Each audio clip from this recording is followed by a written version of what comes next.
Assalamualaikum warahmatullahi wabarakatuh. Sahabat sekalian, PDIP kembali lempar sensasi. Kali ini Ridwan Kamil dinilai cocok untuk mendukung atau menjadi cawapres Ganjar Pranowo. Sekretaris Jenderal PDIP Hasto mengatakan bahwa hal itu karena Ridwan Kamil adalah sosok yang memiliki dalam tanda kutip kecintaan kepada Bung Karno, dan indikasinya ada pada 11 monumen yang telah dibangun oleh Ridwan Kamil yang kemudian menjadi sangat baik di kota Bandung. Dan hal itu tidak saja Ridwan Kamil lakukan di Indonesia, tapi juga di Aljazair, kata Hasto usai acara groundbreaking Monumen Plaza Bung Karno di Gor Saparua, Bandung, Rabu 28 Juni 2023. Hasto mengatakan, maka dari Bandung ini yang kami harapkan karena hari bergelora ide pemikiran dan semangat dari Bung Karno untuk kita gali kembali, maka yang saya sampaikan adalah cermin dari hal tersebut, katanya. Tapi kalau mau dipikir-pikir, sebelum nama Ridwan Kamil disebut oleh PDIP, ya, yang mengatakan ada kecintaan Ridwan Kamil pada sosok Soekarno, sebelumnya juga telah disebut nama AHY. Lalu kenapa nama AHY sekarang menghilang dan berubah menjadi Ridwan Kamil? Nah, inilah sebuah politik. Mungkin begitulah jawaban singkatnya. Selalu inilah politik. Sahabat kalian, menyikapi hal tersebut, Direktur Eksekutif Parameter Politik Adi Prayitno menilai bahwa ide menjadikan Ridwan Kamil sebagai cawapres Ganjar adalah hal yang sulit. Itu dikarenakan hasil Munas Partai Golkar menetapkan bahwa yang maju sebagai capres atau cawapres adalah Airlangga Hartarto. Dan Ridwan Kamil ketika bergabung ke Partai Golkar pun telah menyadari dan menyatakan bahwa dirinya mendukung Airlangga Hartarto. Dalam kata yang lain, Ridwan Kamil tidak bersedia atau tidak tertarik untuk maju sebagai cawapres sekalipun telah bergabung dengan Partai Golkar.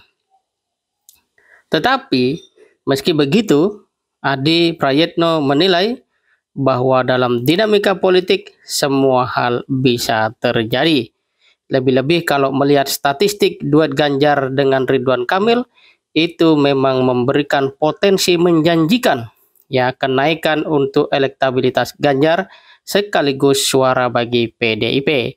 Jika misalnya itu terjadi, maka duet ini bisa diprediksi akan merajai Pulau Jawa, dan suara Jateng, Jatim, dan Jabar bisa tersedot pada pasangan Ganjar Ridwan Kamil.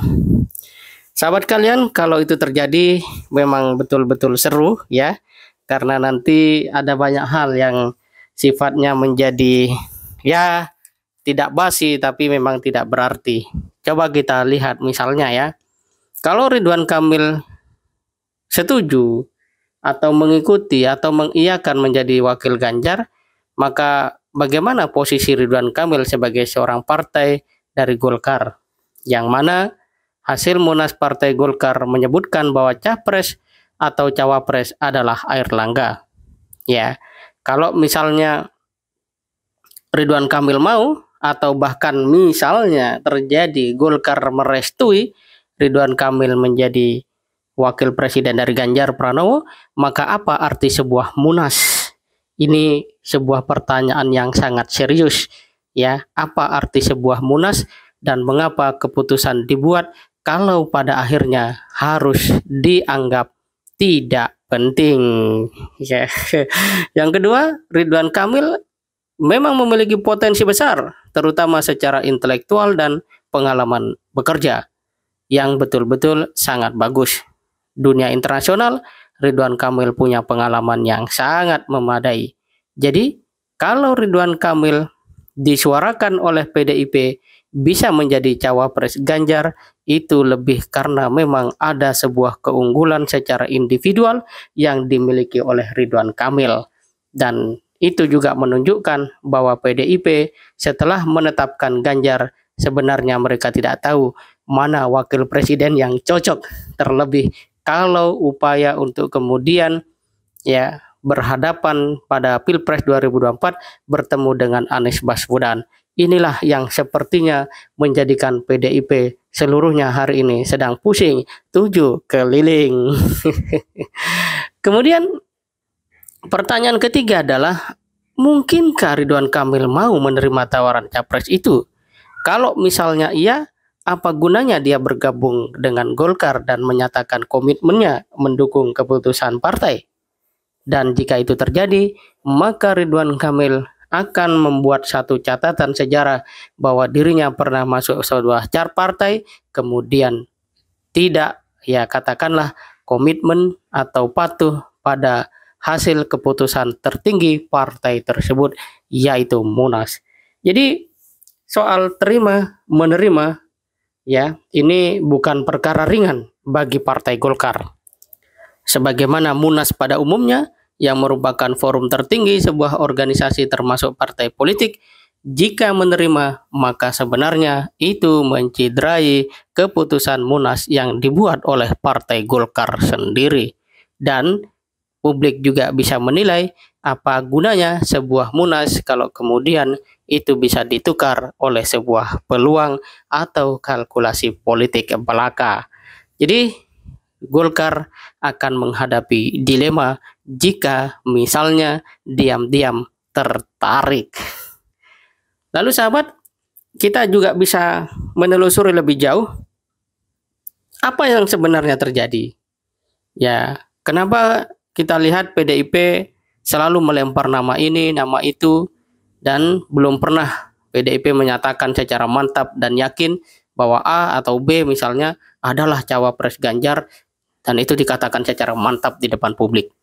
Ya, kemudian kalau kita lihat historis terbaru saja, sebelumnya nama AHY itu digadang-gadang akan begini, seperti itu, rekonsiliasi dan macam-macam, tapi akhirnya itu semua tenggelam. Apakah PDIP merasa kurang disambut sehingga kemudian nama AHY dibiarkan menguap dan kini nama Ridwan Kamil dihadirkan ke permukaan? Ini kita bisa bertanya, apa yang sebenarnya terjadi di dalam tubuh PDIP? Dan kalau kita lihat tanggapan dari Sekjen Partai Golkar, Ludwig F. Paulus, bahwa RK adalah kader yang komit terhadap hasil Munas yang juga dikuatkan kembali di rapat pimpinan nasional Rapimnas pada 2021 bahwa Airlangga Hartarto adalah capres atau cawapres Partai Golkar. Dan mampukah Golkar bertahan pada idealismenya, pada regulasinya yang merupakan hasil Munas dan ketetapan Rapimnas? Ataukah Golkar akan terbelah kalau misalnya Ridwan Kamil menerima menjadi cawapres dari Ganjar Pranowo? Dan yang terakhir, sejauh manakah peluang yang oleh Adi Prayitno ini dinilai sulit betul-betul akan terjadi menjadi sebuah kenyataan politik? Kita tunggu hari-hari yang akan datang. Semoga bermanfaat. Assalamualaikum warahmatullahi wabarakatuh.